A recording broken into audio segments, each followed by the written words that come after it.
And today I'm here to tell a story that I read today in Genesis. I just started reading the Bible recently. I'm not a Bible expert, but I really like this story and I'd like to summarize it in a way and tell you guys this story. This story is about a guy named Joseph and his father's name is Jacob, and he had several brothers and he had one sister. The story goes, like the short version of it that I can remember, Joseph, he had a dream one night, or he had a couple of dreams. I guess he had two dreams. And his dream was that people were going to be beneath him and he was going to be above them. He was almost like in a leadership role. That was his dream, that even his brothers and his parents and everybody else were kind of looking up to him. So he told his brothers this, and his brothers didn't like it. They were jealous. They teased him. They laughed at him, did all this kind of stuff, mean stuff to him. And his father, they thought he was kind of crazy too. They didn't, I don't think the father laughed at him or anything like that, but they thought it was crazy and they were wondering about the meaning of it. So, he constantly got teased by his brothers and he got made fun of. Well, one day the brothers were off attending to herd, like, and cattle and livestock, like, managing the animals. And the father sent Joseph to go check on them, the other brother. And so Joseph went to go check on him on the land, and the brothers weren't there. So there was this guy there, and Joseph asked him, "Oh, have you seen my brothers?" So the guy says, "Yes, they went to this other land, so and so." So Joseph went to go check on the brothers in this other land. Well, once he started arriving to the other land, the brothers saw Joseph approaching, and they thought to themselves, "Oh, let's kill Joseph. Let's kill him. Let's get rid of him." I guess for them, they were jealous, get rid of the competition. He was kind of like an outsider to them. They didn't like that. They felt like Joseph thought he was, like that they were beneath him, and Joseph really didn't think like that, but that was his dream. So one of the brothers that was one of the brothers that was among the group of the brothers that were talking about killing Joseph, he said that, well, instead of killing him, why don't we just throw him in the pit? He was really just trying to spare his brother. So the other brothers agreed to that. So once Joseph got up to them, they threw him in a pit. And that was the plan. They were going to leave him there, and the other brother was going to come and get him after. What happened is these group of traders started coming towards them, and the brothers were talking amongst each other, and they said, "Oh, let's sell him. Let's get some money. Let's sell him as a slave." And not only that, they were going to sell him as a slave, right? Which they did. The traders came, they sold him as a slave, and then they were going to lie to the father, Jacob, and say that, they tore his clothes off. They tore Joseph's clothes off. Sorry, I'm tired. And they put blood on it, like animal blood, and then they were going to tell the father that an animal came and killed Joseph and that your son is dead. So that's what they did. They took the clothes back to the father. They said his son is dead. The father wept and everything, and Joseph, the traders took him back to somewhere in Egypt, and they sold him to an officer that was an officer in Egypt. And so they sold him to the officer, and now he's a slave for this officer. And even though all these horrible things happened to Joseph, he had a lot of favor with God. And so he was in this officer's house, and every task that he did, he excelled in. He did excellent. And the officer noticed that. So he started climbing the ranks and he started getting more permission to do more things. And eventually he had reign over pretty much everything that get done in the house, right? So one day the wife was making advances to him. She made several advances to him on different days. And Joseph was always saying, "No, I can't do that. How could somebody like me that came in here, I got brought into the house. The officer trusts me with everything in here. How could I turn around and sleep with the wife? How could I be so wicked?" So he wouldn't do it. So one day the wife made an advance towards him. She grabbed at him, and she grabbed, I guess, his cape, and he ran off. So she held on to the cape. So she thought, okay, well, I'm going to scream and let the servants know that he tried to rape me. So she screamed. The servants came. She told them. And then when the husband came home, the officer, she told him also that Joseph tried to rape her. She did this maliciously because he wouldn't sleep with her. So Joseph, he got put in prison. Okay. So they took him away. They put him in prison. Now he's in prison, and then everything he does in prison, all his duties, he excels in them. He does a great job. He's a hard worker. He climbs up the ranks in prison. Okay, so once he climbs up the ranks in prison, he got into a position where I guess he overwatches everybody else. And so he was having, even though he was in a bad situation, he was having it, for a bad situation, he was having it pretty good, I guess. And the Pharaoh, he sent two of his servants down, two of his people that he sent them to prison. They didn't say in the Bible why, but one guy was a cup bearer. So he was like a cup holder for the Pharaoh. I guess all he did was just hold a cup for the Pharaoh. And the other guy was a baker. So they both had dreams, and these dreams really bothered them. So they asked around for people to interpret the dreams. Nobody could interpret them, but Joseph was able to. So Joseph interpreted the cup bearer's dream, and he told the cupbearer that in 3 days, the Pharaoh was going to come and get you and take you out of prison, and is going to put you back in your rank, and everything's going to work out for you. You're going to be fine. All right. The baker told him his dream, and Joseph interpreted the baker's dream and told him that in 3 days, you're going to be hung up on some sort of pole or something, and you're going to be impaled. So in 3 days, that's what happened, right? And Joseph told the cupbearer, he said, don't forget me, remember me, I told you the story, remember me and tell my story to the Pharaoh, so I can be in the good graces of the Pharaoh and maybe get out of here one day. So 2 years passed by, the cupbearer completely forgot about Joseph. So Joseph's been in prison this whole time, okay? And Joseph, I guess, kept his faith this whole time. Through all the bad things that are happening to him, Joseph kept his faith. This was all part of a plan, like a master plan. So 2 years later, the Pharaoh, he has a dream, and he doesn't understand what's going on. The Pharaoh's trying to interpret why, like, what does this dream mean? What's going on? He got all the magicians and all these people that are able to, I guess, tell or interpret dreams. None of them could interpret the dream. So right at that moment, the cupbearer remembered, oh, Joseph, remember his story, and that this guy was able to interpret my dream. So he told the Pharaoh, and immediately the Pharaoh had Joseph summoned up to the Pharaoh to interpret his dream. So Joseph interprets the dream, and the dream was about, this is what I remember. There's 7 cows, okay? There's 7 cows that come up from a river, and these first 7 cows are healthy, they're strong, they're stocky, and they're well, right? And then after that, behind the 7 cows come another 7 cows, but these cows are skinny, they look weak, they look like they're about to die, they look very unhealthy. The unhealthy cows come and they eat the healthy cows. Okay, that was the dream. And then when the unhealthy cows ate the healthy cows, they still were skinny. They didn't get healthy. They still remained the same way. So Joseph told him that only God can tell you what the dreams are. And I guess God spoke through Joseph. So Joseph interpreted the dream.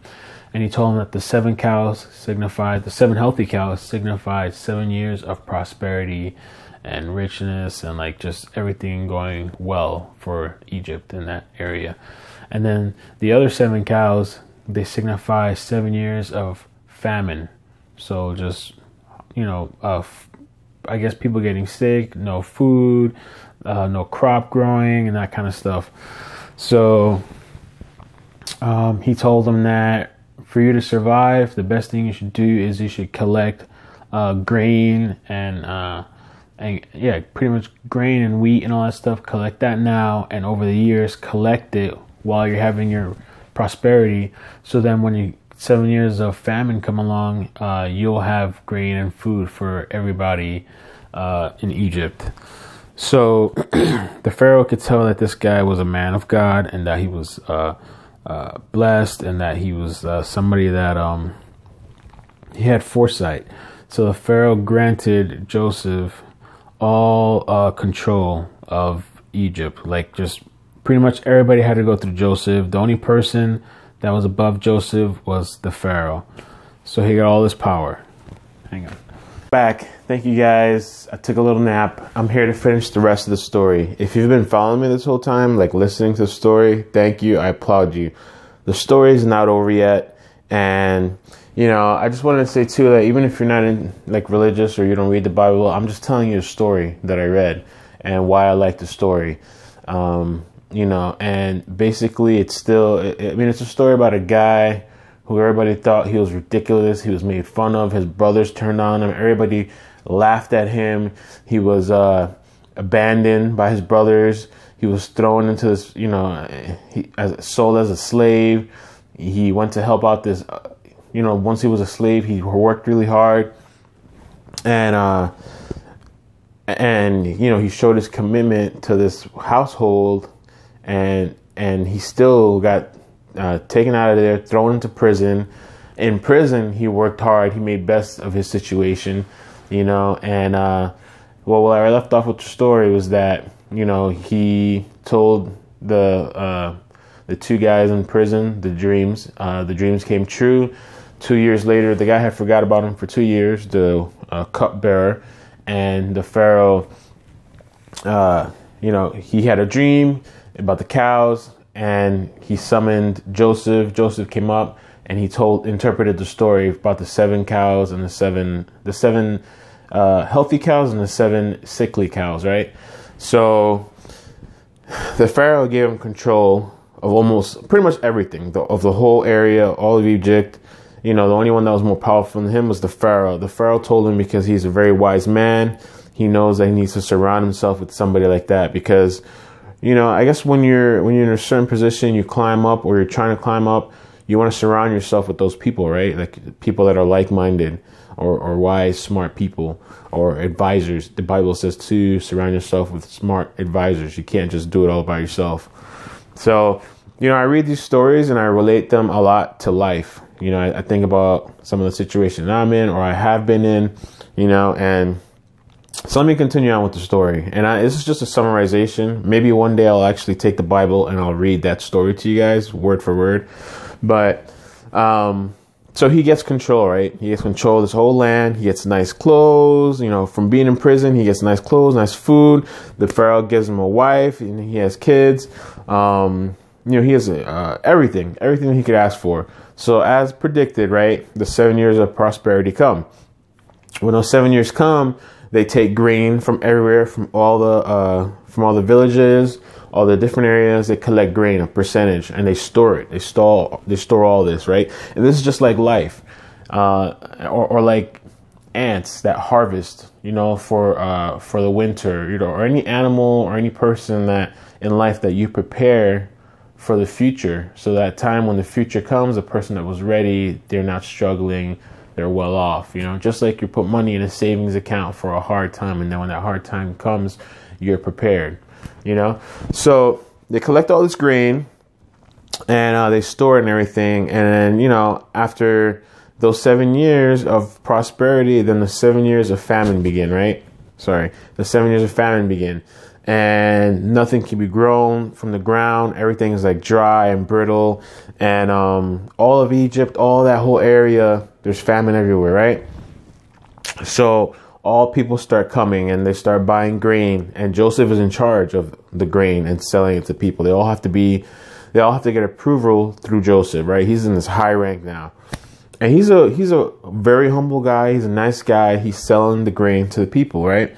And the day comes where back home, Jacob and his sons, which are his brothers, Joseph's brothers, they run out of food. They're close to running out of food. So the father sends the brothers to Egypt, to the place that they're staying at, and he sends them and he says, you need to go buy food and grain. They have no idea that this thing is going to last for 7 years. They just know what's going on now.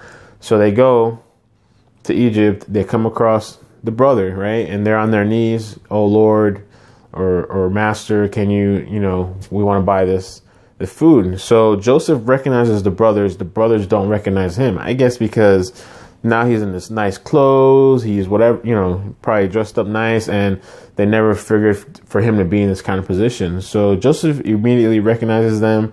And if I can remember correctly, he sells them the grain, and he tells one of the servants to put the money back that they paid for in the bags of grain. And this is what he told them. He accused the brothers of being spies, right? And at first I thought maybe he's being like malicious, to get them in prison. But it was all part of like this plan. So he said, to prove to me that you're not spies, bring your youngest brother, because they left the youngest brother back with the father. The father and the youngest brother are really close. So he said, prove to me you're not spies, bring your youngest brother. So they went back, the brothers went back to the father. They told the father the story. The father was upset because he was like, why did you mention the younger brother that you have? Why did you even bring that up? But they said that, Joseph was asking all these questions, which they didn't know it was Joseph, So the time came when they were running out of food again, and they needed to go back to Egypt, to Joseph, to get this food. And the father wanted them to go, but they were saying, we have to bring the youngest brother with them, because Joseph said he was not going to see them unless they bring proof of the younger brother. So after going back and forth for a while, the father lets them take the younger brother, but he says, if you don't bring the younger brother back, he said he was going to die. Like, he can't live without his son. So they go back and they bring the younger brother. They show Joseph. Joseph is just all emotional. He has to go to the next room. He cries. He comes back. Let me try to remember what happened here. So they wanted to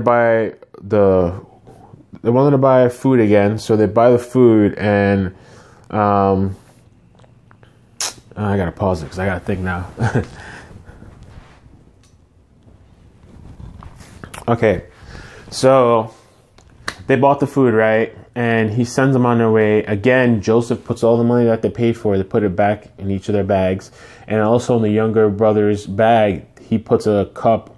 Joseph put a silver cup that he drinks from, or that he foretells the interprets the dreams. He supposedly uses this cup to interpret the dreams. So they put it back in his bag, in the younger brother's bag, and they go on their way. Well, he tells his servant to stop them, go after them, and then accuse them of stealing. So the servant goes back, accuses them of stealing, and they're of course saying, no, we didn't steal anything. And the guy was like, oh, well, why don't you have a cup? So they go to the little younger brother, they find the cup, right? So they're all surprised and everything. They bring him back to Joseph, and they bring out the cup, and then they're all thinking that, the younger brother's going to get killed because of the cup that they found. And Joseph's like, I want you guys to join me for dinner.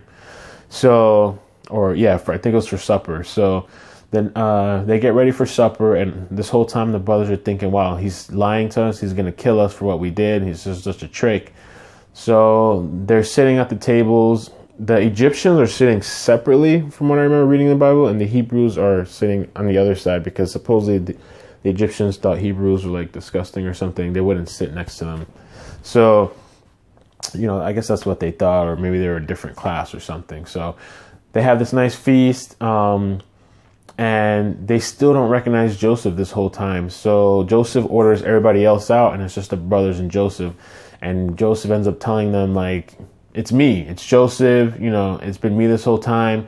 And they all get emotional, they start crying, they hug, and Joseph, he packs all their bags up with everything. The brothers felt really bad, for what they did. They pretty much turned their back on Joseph. They pretty much left him for dead. They sold him. The father thinks he's dead.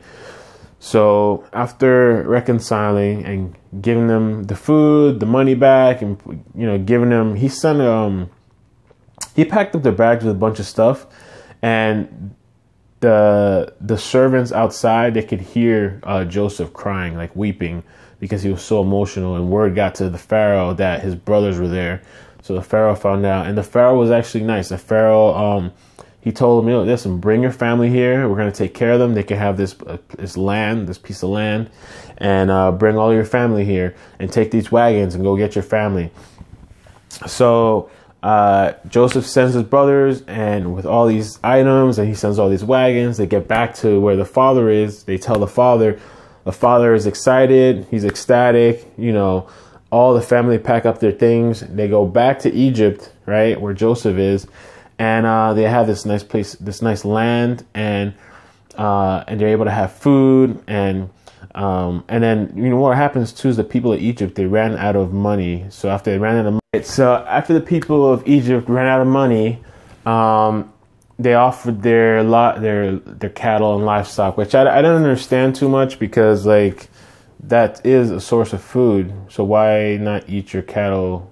Why trade that for grains and stuff. But I guess maybe grains is an essential part or whatever. So they did that. And after they did that, then they had no livestock. They had no money. And they begged, please, we're going to die. So the people offered themselves. They offered their land for grain, like, you can own my land and we'll offer ourselves as servants to the Pharaoh. So that's what they did. Joseph accepted. He gave them all food, and they lasted a couple years.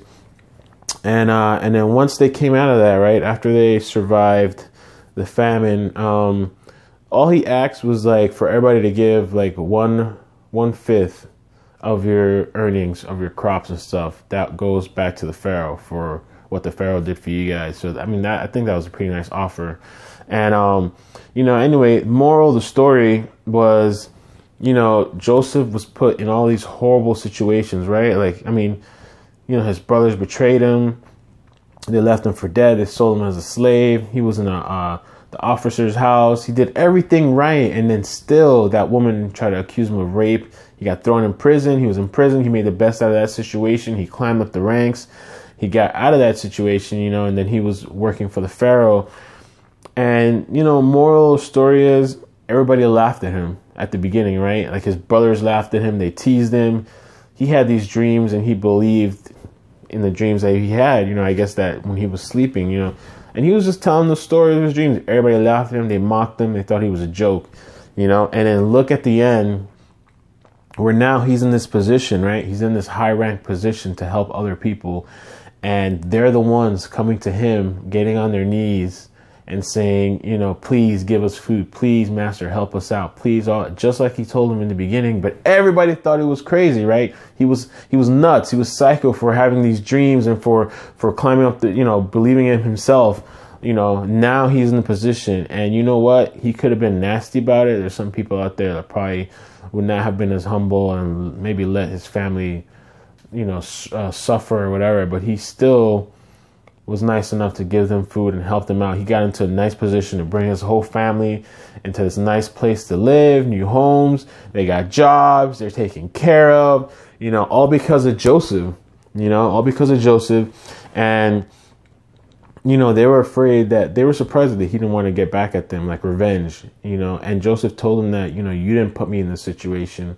God did this so I could come back in the future and help all you guys out. Because if it wasn't for Joseph, his whole family probably would have been dead. They all would have died. If it wasn't for Joseph, Egypt would have probably not survived that famine. All the land would have been destroyed because of one person believed in himself when nobody else would. So that's why I really like that story. Just to say that when you just believe in yourself, and when people are laughing at you and putting you down and it seems like you're the one that's crazy and making a mockery of you and, oh, you're so silly and you're a dreamer, because everybody's afraid to dream because you should be in the box, right? You should be in that society's box where you just go to work. You're a robot. You're not allowed to dream, because if you dream, that's ridiculous. You're silly for dreaming, right? You got to follow this little thing inside this little box. Just go to work, do your little robotic functions, come home, sit down and watch your TV for hours, go to sleep, rinse and repeat, and do the same thing every day. And he decided that he wasn't going to do that, and he was a hard worker and he was a humble person, and, it worked out for him, and he was able to provide for his family. And he was there for his father. His father passed, and the father met his grandchildren, and he still took care of his brothers. The brothers, when the father passed, the brothers thought that maybe Joseph was going to try to get revenge, but no, Joseph still took care of all of them.